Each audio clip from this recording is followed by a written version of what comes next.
My name is Tribuzio, and I'm here from Alaska. I work for the Alaska Fisheries Science Center from the National Marine Fisheries Service. I'm of the small group of the Alaska Fisheries Science Center people that actually live in Alaska. Most of them are in Seattle. And usually when you think about Alaska, you don't think about big sharks. Most of the time, people think about big bears. Everybody in Alaska plays with bears. They're everywhere. There was an 800-pound one that was killed a few blocks from my house recently. They think of big snowfall, big cold. It's also not always true, but sometimes in some places. You don't always think about really big sharks. But the truth of the matter is, everything's bigger in Alaska. So to kind of set the framework for where we're at, the areas that I'm talking about, the waters of Alaska, are very vast and very large. Oh, it does. Yeah. So the Gulf of Alaska is this green area, and then we also have the Bering Sea and the Aleutian Islands. That's all Alaskan waters. And to put that in perspective, from the tip of the Aleutian Islands to the very tip of southeast Alaska is as wide as the rest of the United States. So we're talking about a very large space here. And also, I'm one federal employee working on all stock assessments for these species in all of Alaska. So we really don't have a lot of emphasis on shark work where I live. And I would also like to thank Megan and Lisa for setting it up for me.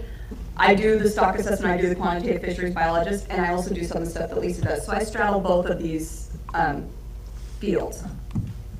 We really have three common species. We don't have the diversity that you have in other areas. Our most popular one is the salmon shark. You know, it looks a lot like a great white. It's closely related to the great white, and that's as much great whiteness as you're going to hear from me. We also have the Pacific sleeper shark, and this is our big shark, our big mystery shark. And then we have our spiny dogfish, which is my personal favorite. Everybody else pretty much hates it. And this is a different species from the spiny dogfish that you have on this coast, so you guys can't hate it because it's not the same. For the rest of my talk, I'm actually going to be focusing on the shark of mystery. This would be what we would consider one of the lost sharks, like Vicki was talking about last night. This is a species that does not get a lot of attention. However, this is a species that is becoming a lot more important in the work that I'm doing.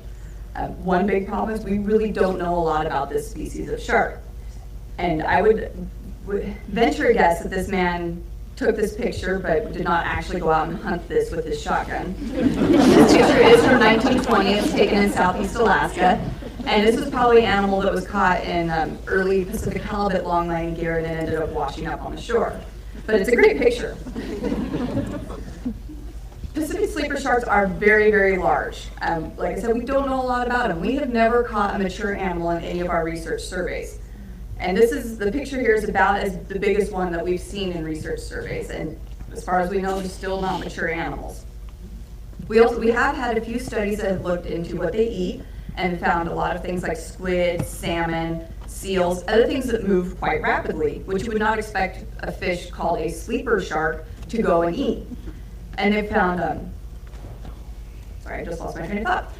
They are surprisingly active swimmers though. So they cover a lot of ground throughout the day. This is a depth chart from one fish that was tagged a number of years ago. Day in the life of a sleeper shark. And you can see that it is constantly moving from near surface waters down to the bottom. This is a fish that was tagged in Yakutat, Alaska. If anybody surfs and has ever heard about the icy waves of the north, this is where that's at. People do actually surf in Alaska. It's very cold. And a few years ago, there was actually a great white there. And people are like, maybe we shouldn't surf in Alaska.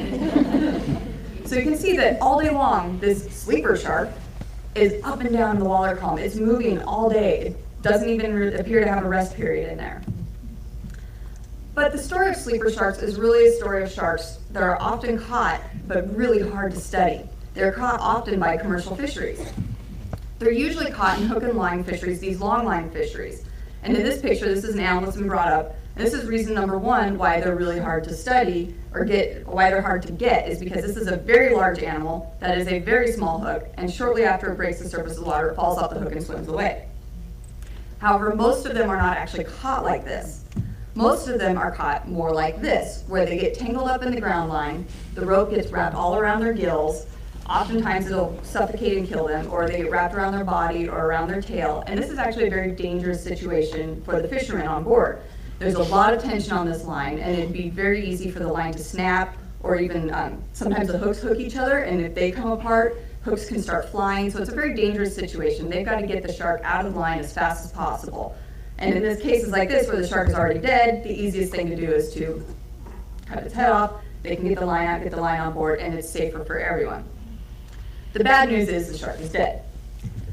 And what we're finding is that in all of our Alaska waters, catch indices for these species has been declining rapidly since the early 2000s.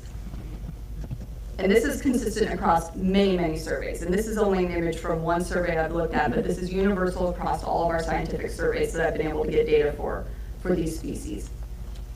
So the question though is, why?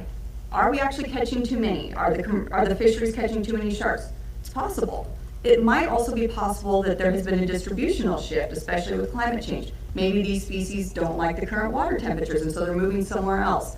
The Gulf of Alaska was really warm the last few years. We had a warm blob. I don't know if anybody heard about that on this coast, but it was very exciting in the Gulf of Alaska. It was 3 or 4 degrees above normal. We had tuna, we had sunfish, we had all kinds of weird things going on. It was great for those of us out in the field because we got to see new things. But basically, maybe these species don't like the shift or the temperature changes, and they've shifted in their distributions. Another potential option is that maybe in the early 2000s, we had a really strong cohort of young animals that have since grown older and moved into deeper waters where we don't encounter them. This is a very hard species to study. For some of the reasons I explained, it's very hard to bring these animals on board most boats. They're usually caught by smaller halibut longline boats, and the fish is either larger than the boat, or it falls off the line, or it's just not possible to bring it safely on board. So I very rarely actually get my hands on an animal. I've had my hands on 3, actually, in 10 plus years of working, trying to get samples collected. And it's actually been local area fishermen on their sport boats who, what we do call subsistence fishing for halibut. They catch them and they're like, ooh, what's this? And they bring it back. It's great. I try to foster this kind of relationship. But I've had people bring them back, and it's kind of hard to see, but this is probably a 30-foot boat, and they had 2 11-foot sharks on the deck. And when it came in, it was very loaded down and not riding real effectively.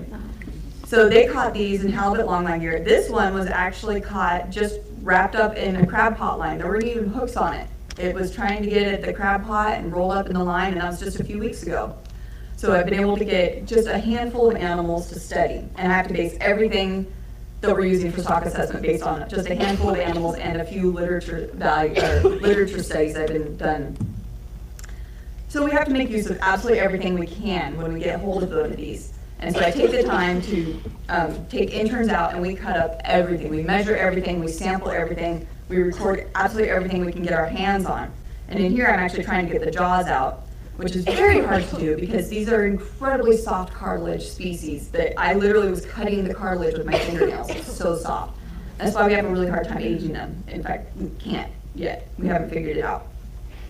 And the other opportunity I had was someone had caught what we call a young of the year, a very, very small sleeper shark. And you can see this here on the table. And so they sent it to me because they're like, that's not a sleeper shark. They don't come that small. And so they sent it to me, and we measured everything just to make sure, and yes, it was a very small sleeper shark. It was a young of the year, recently been born, and we were able to use that also in teaching. And so I had a group of undergraduate students from the local university come in. We did a full necropsy on it. Even though we knew how it died, we did the full necropsy. We sampled everything and recorded it all. And we're actually hoping to write a paper on this, just being an observation of a young of the year, because there's only 3 or 4 of those in scientific literature as well. So we're trying to do whatever we can in research, and as I keep saying, I can't say it enough, it's very challenging to do. We can get a couple of samples a year from trawl surveys. And so each year our trawl surveys catch 3 to 5 animals.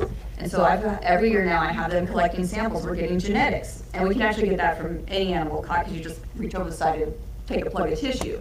But we're also collecting vertebrae and eye lenses to try to see what we can do for aging, kind of explore anything that we can for aging these animals.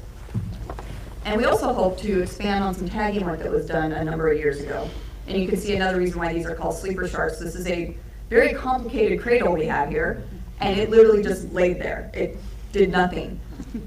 It doesn't even flap its fins around. But when you drop it back in the water, it swims off, you get the tag back, and it clearly was doing what it does. But you pull them out of the water and they just float. And they're kind of blob-like.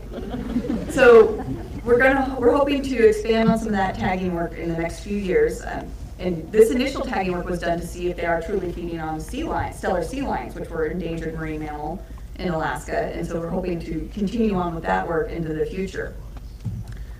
The big problem, though, is that no matter what, we're still going to have more questions than answers. This is my 2-for-1 picture. I get my 2 sharks for 1, and I have to put a spiny dogfish in somewhere. And we didn't know that sleeper sharks eat spiny dogfish. But like I said, there's really a lot more questions than there are answers. And this is great because the reason we're here is to inspire the next generation. So leave them some questions. Okay, thanks.